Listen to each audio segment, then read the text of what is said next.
Have you ever found yourself in devastating circumstances to the point that all you can do is ask why?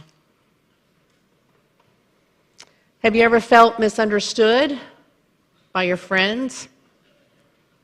Those people who thought they knew you the best?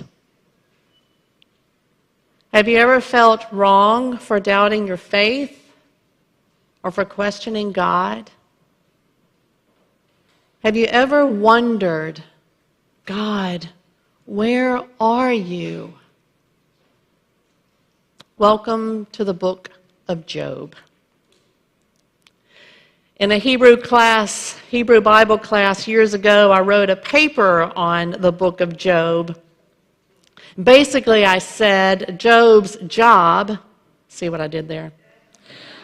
Job's job is to move us outside of our assumptions of God and how life is supposed to be, because Job's story moves the reader outside of that snatch and grab for those answers and into the realities of life that challenge our faith.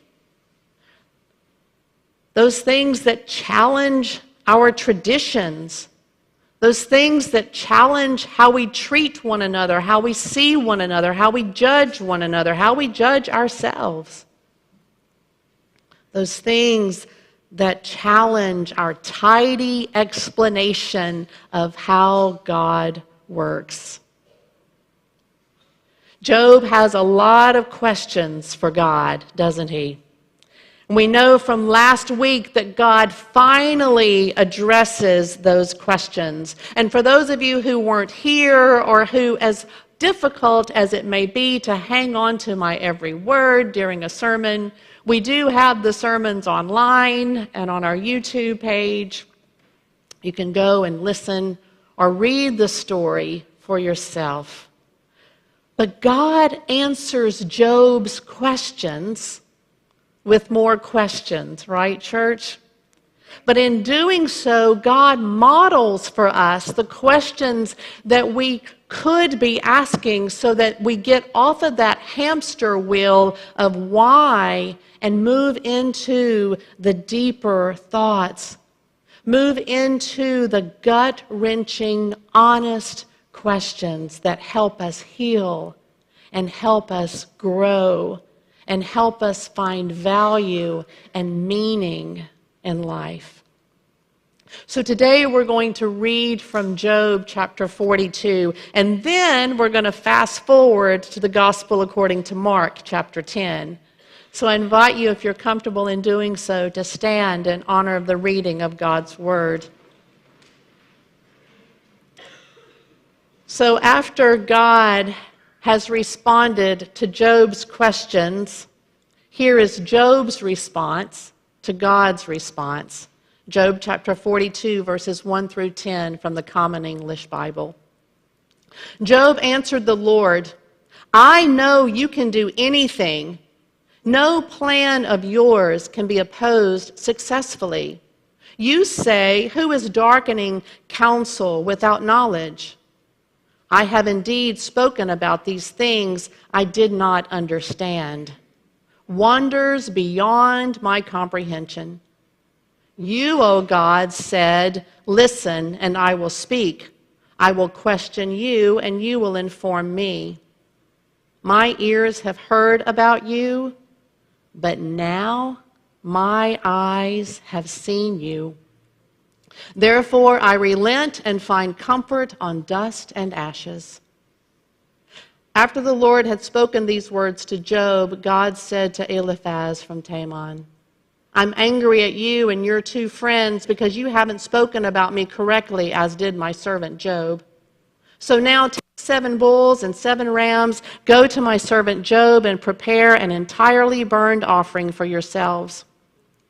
Job, my servant, will pray for you, and I will act favorably by not making fools of you because you didn't speak correctly, as did my servant Job."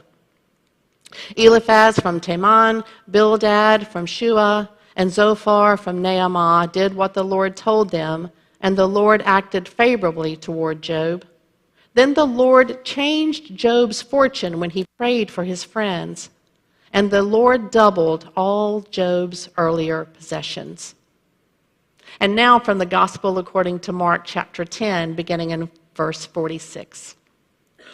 Jesus and his followers came into Jericho. As Jesus was leaving Jericho together with his disciples and a sizable crowd, a blind beggar named Bartimaeus, Timaeus' son, was sitting beside the road. When he heard that Jesus of Nazareth was there, he began to shout, "Jesus, Son of David, show me mercy." Many scolded him, telling him to be quiet. But he shouted even louder, "Son of David, show me mercy." Jesus stopped and said, "Call him forward." They called the blind man. "Be encouraged. Get up. He's calling you." Throwing his coat to the side, he jumped up and came to Jesus. Jesus asked him, "What do you want me to do for you?" The blind man said, "Teacher, I want to see." Jesus said, "Go, your faith has healed you." At once he was able to see, and he began to follow Jesus on the way. The word of God for the people of God. Thanks be to God. You may be seated. And as always, at a time such as this, whether I say it aloud or not, it is my prayer that God would use me in spite of me, that my words would not become a hindrance to his word, and that each of us might be as present in this moment as the Spirit of the living Christ is present among us. So back to the story of Job. Scholars tell us that this book is written during a time when the Jewish community has lost everything. And most of the time, at least some of the time, when people lose everything, they're tempted to reject God. It might sound like, what good does it do anyway? I try to live my life the best I can, and my situation isn't any better. I pray and I pray and I pray, and nothing changes. And the truth is that we all face hardships and pain. Not one life is exempt, no matter how good, no matter how pure. Now in chapter 1, Job loses the people that are dearest to him. He loses his wealth, his family, and basically everything and everyone except for his wife and a few friends. But he has his health, and he stays faithful. But then in chapter 2, his health is affected. And it's at the end of chapter 2 that we are introduced to 3 of Job's friends. We read about them this morning: Eliphaz of Teman, Bildad of Shua, and Zophar from Naamah. They all start out as great friends. They are there for Job in his time of need. As a matter of fact, they bring encouragement to him.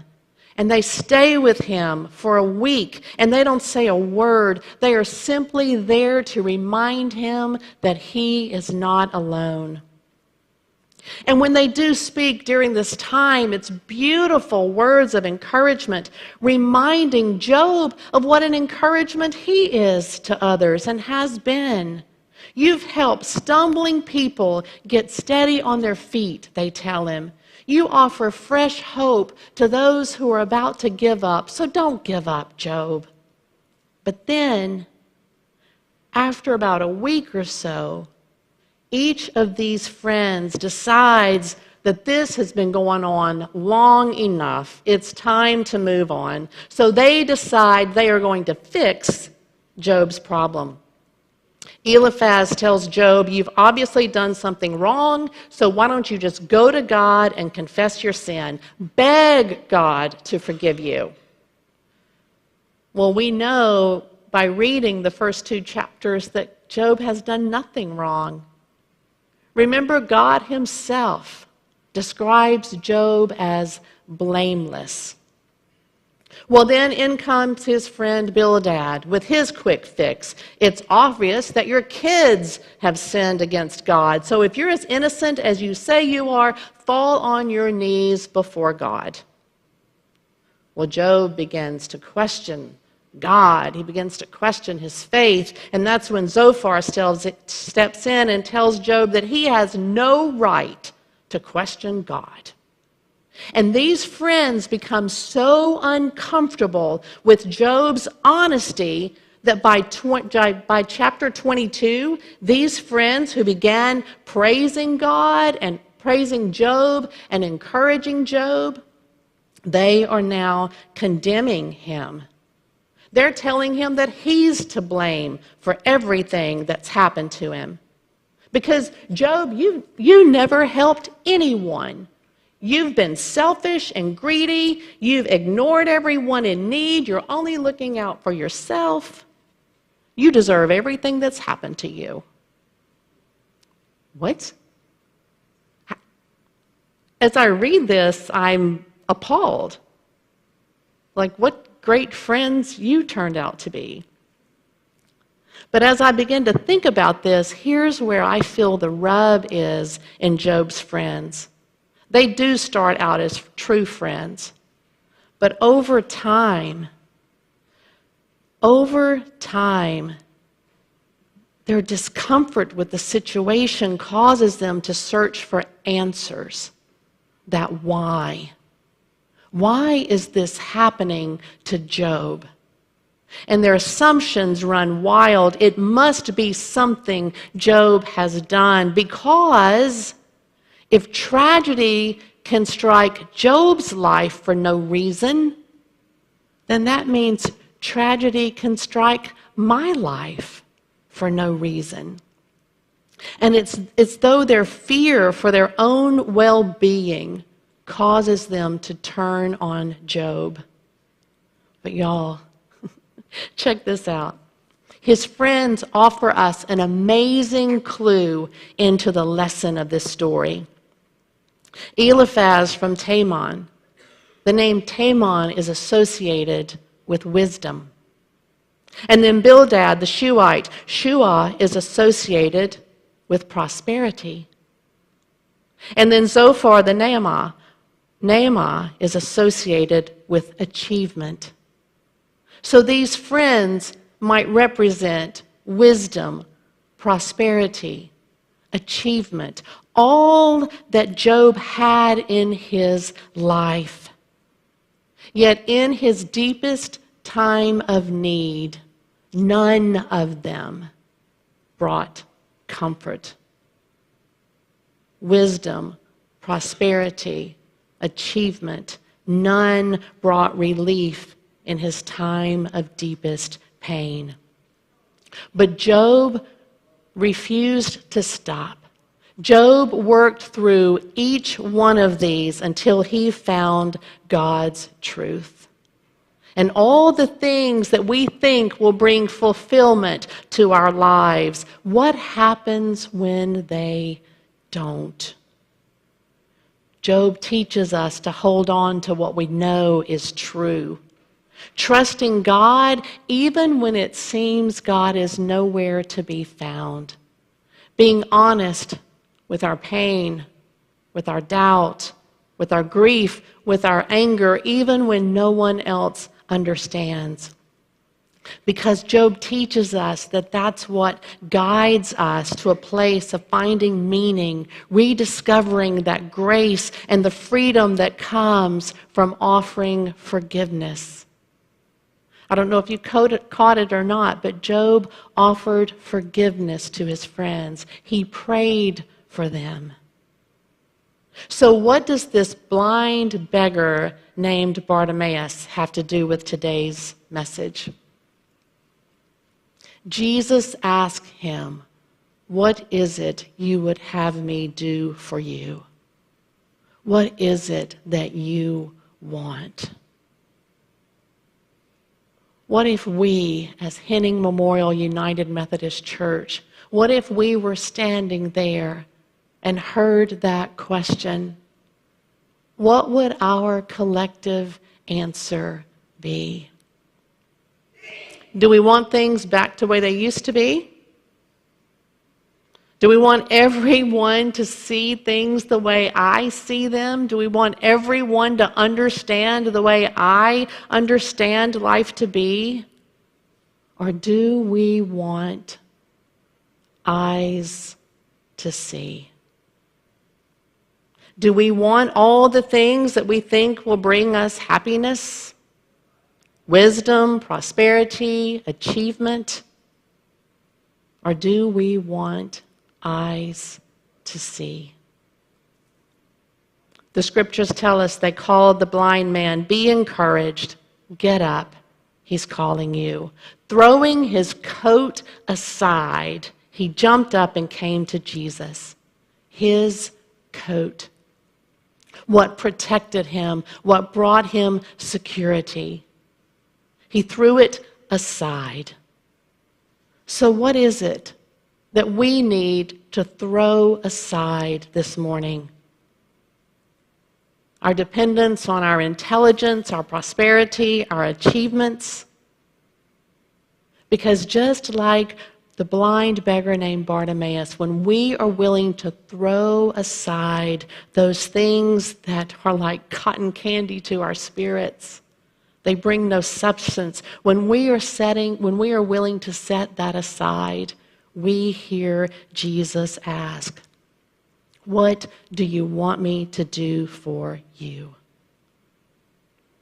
Teacher, I want to see. Give me eyes to see. How did Job put it? My ears have heard about God, but now my eyes have seen God. Jesus said to Bartimaeus, "Go, your faith has healed you." And at once he was able to see, and he began to follow Jesus on the way. So again, what is it that you want Jesus to do for you? We can ask ourselves that question collectively and individually. What is it that we need so that we can see like Job, so that we can offer forgiveness, so that we can have our hope restored and our joy renewed? What do you want Jesus to do for you? What is it that needs to happen so that we can have eyes to see like Bartimaeus, who followed Jesus on the way?